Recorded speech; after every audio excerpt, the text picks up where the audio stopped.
Então valeu, então eu quero agradecer vocês que ajudaram na nossa ausência, receberam o nosso irmão Leleco, Deus abençoe vocês, e eu me orgulho demais, estava falando na reunião dos voluntários sexta-feira, que orgulho que eu tenho de vocês, né? Eu vejo entregando, né, o pessoal servindo água, ajudando na porta, eu só tenho a agradecer e louvar a Deus, porque ninguém faz nada sozinho, queridos, ninguém faz nada sozinho. Tudo esse sucesso é resultado de todos, né, todos por um, cada um com o seu dom, com a sua qualidade, com o seu talento, e aí soma e dá o resultado final, que é vidas no altar do Senhor, o nome de Deus ser glorificado. Glória a Deus por cada um, né? Deus abençoe vocês. Você pode aplaudir Jesus pela sua vida, em nome de Jesus? Esses aplausos, além de ser para Deus, é para você também, que faz as coisas acontecer. Aleluia. Fabrício, por favor, 1 Coríntios 15, 19 a 26. Você que tem a sua Bíblia, abra por favor. Se você não tem, o irmão ele vai projetar aqui no telão. E eu quero dar as boas-vindas para Samara. Deus abençoe sua vida, minha querida. Tá com a Francisca, né? Cola nela que você brilha, hein? É bênção, a Francisca é bênção. Seja bem-vinda, sinta-se abraçada, né? Cadê o Gui? Cadê o Gui? O Gui tá lá na porta. Gui, eu lembrei de você ontem, Gui. Cadê a Fernanda? A Fernanda, eu estava olhando para a Fernanda na hora. Nós fomos numa igreja, porque sexta-feira o Guilherme deu uma ideia, né? Nós estávamos na reunião, o Guilherme deu uma ideia. Aí nós estávamos na igreja ontem. Aí quando apresentaram os visitantes, a irmã falou assim: igreja, como nós vamos saudar os convidados? Aí a igreja: seja bem-vinda em nome de Jesus, né? Volte sempre e traga mais gente. Eu falei: meu irmão Guilherme aqui, rapaz. Aleluia. Na hora eu lembrei, não deu para conter, viu? Aleluia. 1 Coríntios 15, 19 em diante, a palavra de Deus diz assim: se esperamos em Cristo só nesta vida, somos os mais infelizes de todos os homens. Deixa eu ler tudo, depois eu volto falando. Eu vou ler, depois eu volto pontuando. Se esperamos em Cristo só nesta vida, somos os mais infelizes de todos os homens. Se de fato, porém, Cristo ressurgiu dentre os mortos e foi feito as primícias dos que dormem, pois assim como a morte veio para um homem, também a ressurreição dos mortos veio por um homem. Pois assim como todos morrem em Adão, assim também todos serão vivificados em Cristo. Cada um, porém, por sua ordem. Cristo o primeiro, depois os que são de Cristo na sua vinda. Então virá o fim, quando tiverem entregado o reino a Deus, o Pai, e quando houver destruído todo domínio, toda autoridade e todo poder, pois convém que ele reine até que haja posto a todos os inimigos debaixo dos seus pés. Ora, o último inimigo que há de ser destruído é a morte. Você pode colocar a mão no teu coração e repetir assim, ó, diga assim: Senhor Jesus, eu preciso que a tua palavra seja profecia para a minha vida. Usa, Senhor, a vida do pastor Júlio como um canal de bênção para abençoar a minha vida, em nome de Jesus. Amém. Glória a Deus. E aí você me ajuda a pregar, tá? Vai gloriando aí, vai glorificando o nome do Senhor. Glória a Deus. Eu quero começar dizendo que todo mundo neste mundo passa por dificuldades. É normal passarmos por tribulações e dificuldades nesse mundo tenebroso. Enquanto estivermos aqui, vamos viver situações desconfortáveis, vamos ficar chateados, vamos ter decepções. Isso faz parte do processo deste mundo. Quando sairmos daqui, voltarmos para casa, voltarmos para o braço do Pai, aí é diferente, é outra situação. E é interessante que tem gente que quando passa por qualquer dificuldade, a primeira posição que ele tem, ou ela tem, a primeira atitude que a pessoa tem, é ir beber pinga, é desviar, é ir para o caminho que não é mais o seu caminho, porque já saiu daquele caminho, agora está no caminho de Deus. Pra você ter uma ideia, outro dia eu liguei para um irmão, que faz tempo que ele não vem aqui, e falei: rapaz, o que aconteceu com você? Você está bem? Aí ele falou: pastor, eu vou dizer para você, eu não estou bem não. Eu falei: o que aconteceu, irmão? Pastor, é o seguinte, eu caí, fui para a bebedeira, fui para as drogas. Eu falei: mas meu filho, o que aconteceu para você cair assim? Ah, pastor, eu vi a minha ex-namorada. Aí eu: como é que é? Viu a sua ex-namorada? Eu vi a minha ex-namorada, aí meu coração ficou triste, aí eu fui lá e bebi, aí eu cheirei, eu fumei.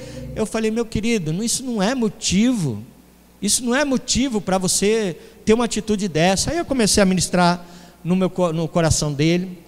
Eu não entendo, irmãos, porque sinceramente eu me comporto diferente. Quando vem a dificuldade, quando vem a tribulação, a perseguição, é aí que eu realmente me afundo na palavra de Deus. Eu pego e como mais essa palavra, intensifico o meu propósito de jejum, de oração. É aí que eu vou mais aos pés do Senhor, porque é Ele que tem a resposta porque eu preciso, e eu creio que é Ele também que tem a resposta que você precisa, em nome de Jesus. Então que você possa seguir os meus passos, e quando vier a decepção, a dificuldade, não vai para pinga não, vai para Jesus, em nome de Jesus, amém, glória a Deus. Eu estou falando isso porque assim, esse final de semana, como a pastora já adiantou, né, nós levamos um duro golpe da vida, do destino, né? Nós já estávamos meio que com o coração já começando a aceitar de repente a perda, porque a nossa amiga pastora Dani, ela vinha já há 3 anos, como a pastora relatou, ela vinha lutando contra esta doença terrível que é o câncer, e nos últimos dias ela estava muito triste, assim, ela estava muito debilitada. Você olhava ela, quem conhece lembra daquela mulher que pulava, né? Aquela mulher ativa, e ela estava hoje, né, esses últimos dias, no cantinho, esmurecida, já sem muita força, muito ânimo, mas mesmo assim, estava lá. Inclusive no último culto que ela participou na sede, para você ver, ela estava respirando em casa com um balão de oxigênio. Ela estava no culto da sede com o oxigênio do lado, mas estava lá adorando ao Senhor, para você ver. Mas você olhava e você percebia que não estava legal, e para nós foi uma grande perda, porque nós amamos aquela família, amávamos a vida dela demais. Temos uma história. A Manancial começou com a família, né, do pastor Edir, a Raquel, a avó Bela, todo mundo, e nós começamos o ministério de louvor lá da sede. Aquele ministério começou eu, a Catiane, o Edir, a Dani, nós cantávamos nós 4, começamos o ministério. Temos toda uma história de encontro e tantas coisas que nos remetem assim à lembrança, e fica a saudade, fica a lembrança. Até a Letícia me questionou, minha filha, ontem, porque a pastora foi pregar à noite, e a Letícia me questionou durante a tarde. Tínhamos voltado do enterro, e ela falou: mas pai, vocês vão mesmo assim? Eu falei: vamos, filha. Por quê? Não, mas você tinha que ligar lá para os pastores e falar para eles que não dá, porque a mãe não pode. Não, por que a sua mãe não pode? A sua mãe está triste, mas ela não pode deixar, a fila anda, a vida continua, a tua mãe não pode deixar paralisar isso, a obra continua, minha filha, nós temos que fazer a obra de Deus.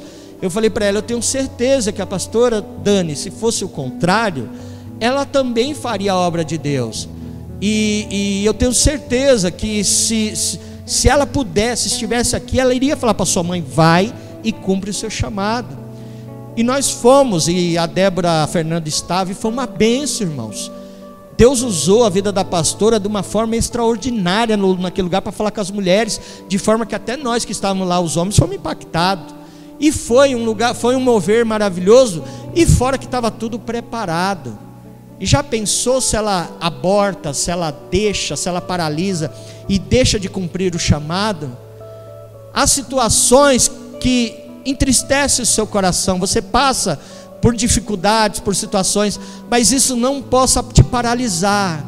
Em nome de Jesus, que você levante a cabeça, que você vá afinco em nome de Jesus, com a fé em Deus, prosseguindo para o alvo, em nome de Jesus, que nada te paralise. Lembra da história quando Jesus está com os discípulos alimentando a multidão, com 5 pães e 2 peixinhos? O texto diz no finalzinho, que quando eles terminaram de alimentar uma enorme multidão, ainda sobraram 12 cestos cheios. O que eu entendo quando a Bíblia fala isso? Porque o número dos discípulos que estavam ajudando eram 12, e sobrou 12 cestos cheios. O que Deus diz para mim e para você com isso? Nós aprendemos que enquanto nós alimentamos a multidão, o Senhor está cuidando do nosso cesto, da nossa vida. Ele cuida do que você precisa, Ele está cuidando dos seus, aleluia. Aqui eu li no versículo 19, se você puder projetar de novo, 1 Coríntios 15, 19, ele fala assim: se esperamos em Cristo só nesta vida, somos os mais infelizes de todos os homens. Nós não cremos em uma mentira. Por quê, pastor? Muitas religiões que existem aí fora, elas pregam uma alegria passageira, uma alegria mentirosa, uma salvação mentirosa. Por quê? Porque o Deus deles está morto. O Deus deles não podem fazer nada por eles, porque não está mais vivo. Mas nós servimos um Deus que Ele ressuscitou, Ele está vivo, hoje Ele está sentado nos céus, e Ele intercede por mim e por você, igreja, aleluia. Nós estivemos, eu e minha esposa, estivemos em novembro lá em Jerusalém, e entramos no túmulo, e aquele túmulo estava vazio, porque Ele não está mais lá, Ele ressuscitou, glória a Deus, e nós vivemos uma verdade. O versículo 20 diz: se de fato, porém, Cristo ressurgiu dentre os mortos, e foi feito as primícias dos que dormem. Aqui está falando que haverá outras ressurreições também. Ele ressuscitou, e também com Ele muitos ressuscitarão. E o versículo 21 e 22 diz assim: pois assim como a morte veio para um homem, também a ressurreição dos mortos veio por um homem. Pois assim como todos morrem em Adão, assim também todos serão vivificados em Cristo. Aqui Paulo, ele apresenta um paralelo entre Adão e Jesus, porque o Adão, nele o pecado entrou no mundo, e a morte espiritual entrou também, e nos alcançou. Mas foi através de Jesus, do sacrifício de Jesus, que hoje eu e você, nós temos livre acesso ao Pai. E nós temos a escolha hoje, de se partirmos desta vida, nós viveremos a eternidade com Ele, aleluia.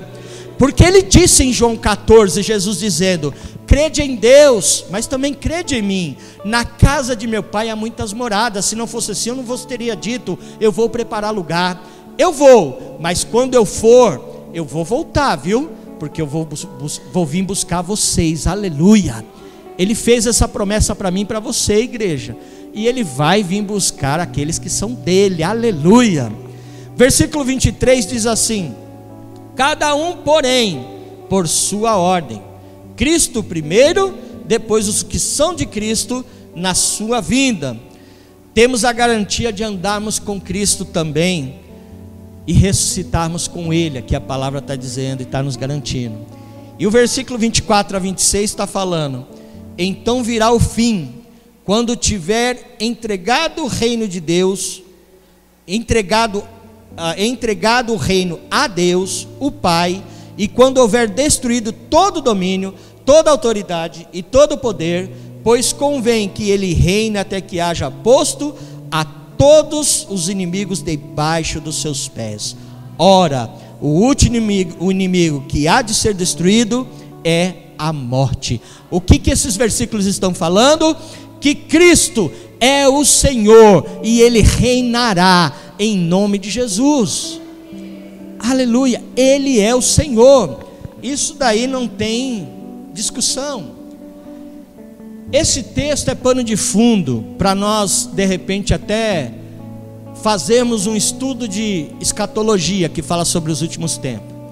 Mas eu não entro nesse quesito, que daria muita conversa e nós não temos tempo para isso. Mas eu quero dizer para você, a irmã lá no enterro que nós estávamos, tinha uma irmã que faz tempo que eu não via ela. E ela disse assim, eu perguntei, e aí minha irmã, você está congregando aonde? Ela falou, a igreja. E ela falou, olha, o pastor você conhece, pastor fulano de tal. Eu falei, opa, conheço, gente boa. Ela falou assim, o pastor ele prega a verdade, é um ótimo pastor. Eu falei, é mesmo. E eu falei, fica com ele, porque hoje pastores e líderes que pregam a palavra de Deus e falam a verdade, é difícil, tem poucos. Como assim, pastor? Primeiro porque nós não podemos viver uma caminhada cristã baseado no que eu acho, no achômetro. Nós temos uma bússola que é a palavra de Deus. E muitos deixaram e se esqueceram de pregar essa palavra. Mas é diferente aqui. Eu tenho certeza, se aqui a gente ficasse na onda que o mundo tem hoje, com certeza estaria cheio de gente aqui, porque muitas pessoas procuram de massagear o ego. Mas nesta casa se prega a palavra de Deus. E aqui, se vocês estão, são porque vocês têm entendimento, entenderam que Deus, Ele quer renovar a tua vida, consertar o que está precisando ser consertado, e fazer de vocês pessoas melhores ainda do que vocês são. Aleluia. Hoje no mundo existe muito coach. Eu não sou contra os coaches, eles são uma bênção, mas nada vai substituir a palavra de Deus. A palavra de Deus é perfeita, é suficiente. A gente não precisa de uma ajudazinha para motivação, para massagear o teu ego. Não, aqui nós temos a palavra viva e eficaz. Quando a gente abre essa palavra, é Deus, é a boca de Deus falando diretamente ao nosso coração. Nós vemos aí fora uma religião que você sabe quem é, que de vez em quando ele bate no domingo a sua porta quando você está dormindo, né?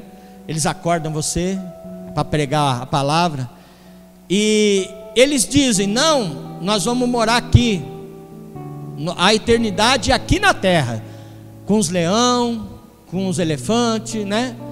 Queridos, a Bíblia não fala nada disso.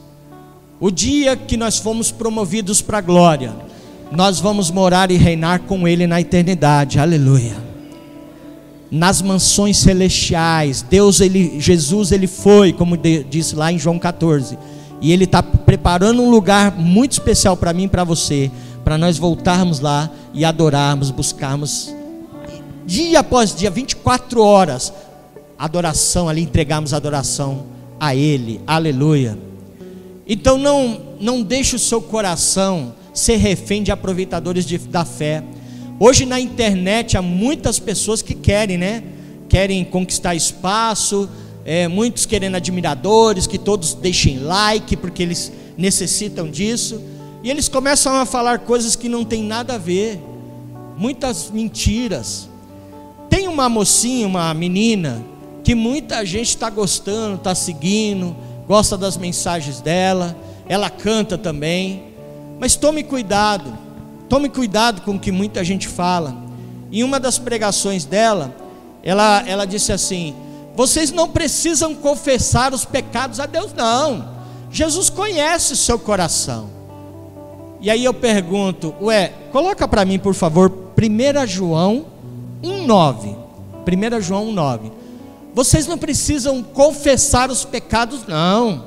Aí eu pergunto, então é para rasgar a Bíblia? Porque a Bíblia diz: se confessarmos os nossos pecados, Ele é fiel e justo para perdoar os nossos pecados e nos purificar de toda injustiça. Põe para mim, por favor, Provérbios 28, 13. Tudo que a gente tem que falar, a gente tem que se basear na palavra de Deus. Eu tenho muitos versículos que eu poderia dar nesta noite, mas eu vou ficar nesse aqui. Provérbios 28, 13, eu não sei como está aqui, eu vou ler na minha versão. Quem esconde os seus pecados não prosperará, mas quem os confessa e os abandona, encontrará misericórdia. Então, não bate, a conta não fecha, tem alguma coisa errada. Aí você ouve uma coisa dessa, opa, então eu não preciso mais confessar os meus pecados, olha que beleza.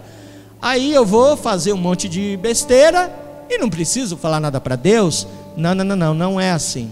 Tome muito cuidado, há muita coisa boa na internet, há muita coisa boa, mas tome cuidado, penere, peça para o Espírito Santo, ele discernir, dar discernimento para você. Posso ouvir um amém? Então, em nome de Jesus, não vá pela onda dos religiosos, não. Há muito religioso que, com muito falar, muita gente que ensina que para você ser cheio do Espírito Santo, você não pode usar calça, não pode usar bermuda, não pode ir para a praia, não pode assistir TV. Há muito religioso falando isso.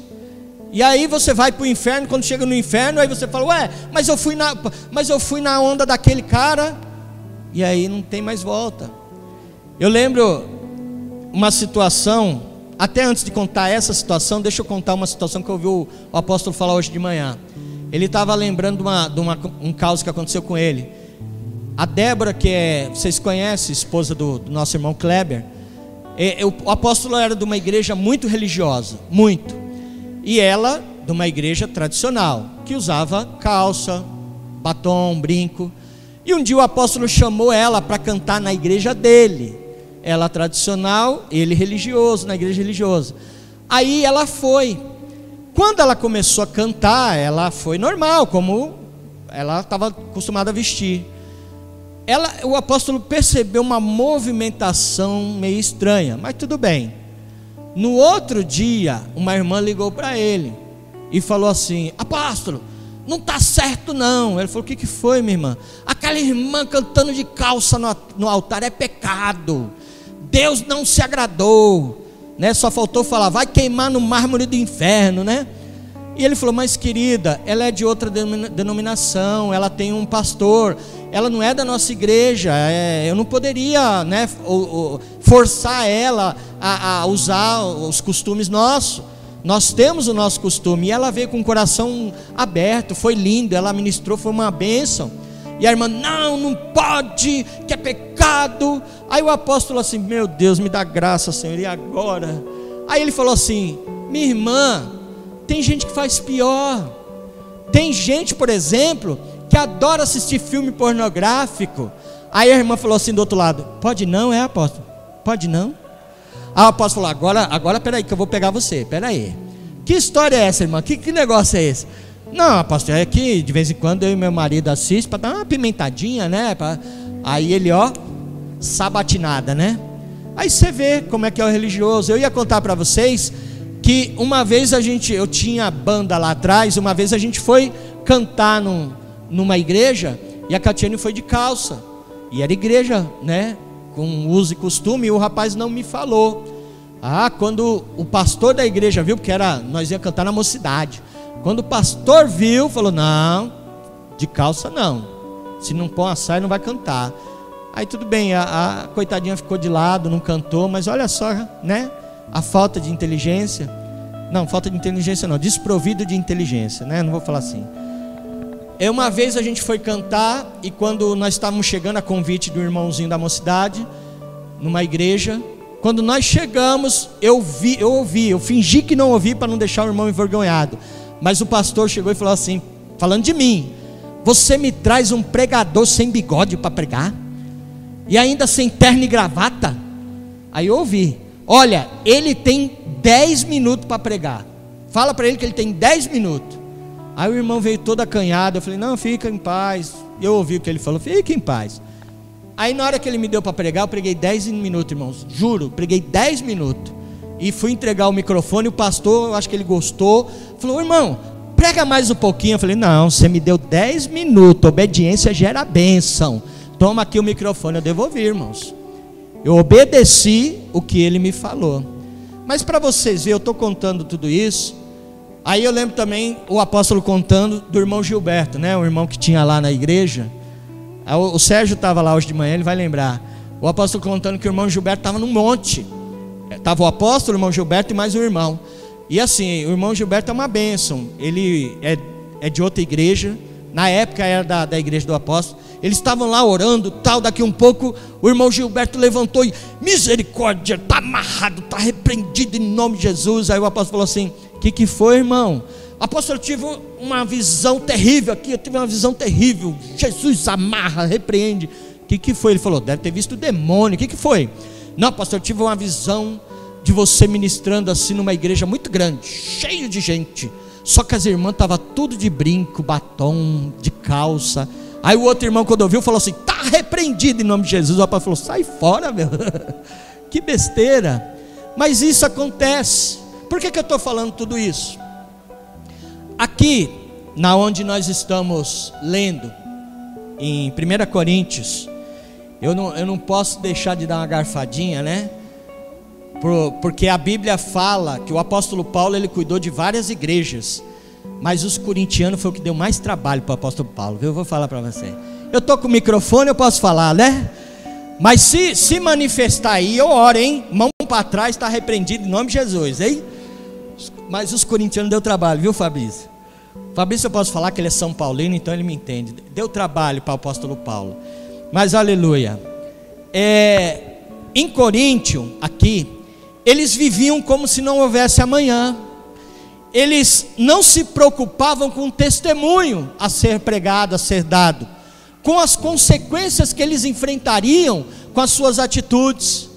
Esse texto aqui mostra que eles pensavam em só aproveitar o momento.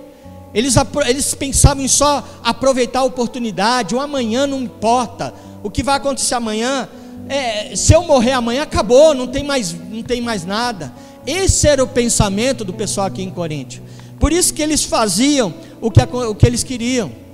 E a palavra de Deus em Mateus 25 fala sobre a parábola das 10 virgens. 5 prudentes, que são aquelas que eles valorizavam a presença de Deus na vida deles, do Espírito Santo. E 5 insensatas, que eram aquelas que viviam como se não houvesse um amanhã, estavam pouco se importando com o amanhã. E a Bíblia fala, nós sabemos que a graça veio pela graça, mas não foi de graça. Jesus, ele pagou um alto preço por mim e por você, para hoje nós estarmos aqui, para hoje você poder dizer: eu sou livre. Você pode dizer, porque Cristo garante isso. Por isso que eu digo, igreja, é errado sim você viver a vida sem compromisso, pouco se importando com amanhã, achando: minha vida a Deus dará, vou levando a vida igual a canção, né, do mundo que diz: deixa a vida me levar, a vida leva eu. E não é assim não, em nome de Jesus. Como se não houvesse amanhã, como se Cristo não fosse voltar. Não é assim que Ele quer. E eu quero encerrar essa pregação que eu comecei falando da pastora Dani. Eu quero até pedir para o ministério de louvor subir, para nós deixarmos um louvor no altar antes de encerrarmos o culto. Eu comecei falando sobre a pastora Dani e quero terminar falando sobre ela. Ontem tinha uma multidão para dar um até breve para ela. Pastor, até breve? Sim, porque nós vamos nos encontrar um dia, aleluia. O dia que você ouvir, eu vou lembrar as palavras de Dwight Lyman Moody, um grande pregador do século XIX, um grande homem de Deus, que ele dizia: o dia que vocês ouvirem falar Moody morreu, é mentira, porque Moody não morreu, Moody voltou para casa, aleluia. E hoje ele dorme no Senhor. E tinha uma grande multidão para dar um até breve para ela. A pastora falou de um rei chamado Jeorão. Se você puder projetar, 2 Crônicas 21:20. 2 Crônicas 21:20. A Bíblia diz que o rei Jeorão, quando ele morreu, a Bíblia fala, e morreu Jeorão, sem de si deixar saudades nenhuma. Qual é o legado que você está deixando? Qual é a história que você está deixando, está construindo? Será que quando eu morrer, você morrer, vão falar, puxa, fez falta? Ou vão falar de mim, puxa, foi sem deixar de si saudade? John Wesley, um outro grande homem de Deus, um dia fizeram uma pergunta para ele. Perguntaram assim: se você soubesse que Jesus iria voltar amanhã, o que você faria? Sabe qual foi a resposta dele? Que antes de dar a resposta dele, eu talvez digo a resposta de muitos. Muitas pessoas, se soubessem que Jesus ia voltar amanhã ao meio-dia, primeira coisa, vou correr pedir perdão para todo mundo, vou consertar as besteiras que eu fiz, vou fazer pagamento das dívidas que eu devo. Ou então a pessoa falava, vou ficar na igreja orando até dar o horário, para pedir perdão pelos meus pecados. Mas sabe qual foi a resposta de John Wesley? Quando perguntaram para ele, se você soubesse que Jesus viria amanhã, o que você faria? Ele respondeu, eu vou continuar como eu estou, aonde eu estou, porque eu espero Ele já faz tempo. Aleluia. Fica de pé em nome de Jesus. Que assim também seja a sua oração nesta noite. Há pessoas que amam tanto este mundo, que o dia que a igreja subir, muitos vão ficar observando a igreja subir. Infelizmente não vão subir, são os observadores. Mas nesta noite, o Senhor te chama para sair da zona de conforto, para sair da mesmice, dessa paralisia, para que você realmente, você mergulhe na presença de Deus, na presença do Espírito Santo de Deus. Viva os planos de Deus hoje, porque você não sabe o dia de amanhã, você não sabe o dia da volta dele, mas que você possa viver intensamente, em nome de Jesus, a presença que hoje está do teu lado aí. O Espírito Santo de Deus está do teu lado. Então viva isso hoje intensamente, em nome de Jesus.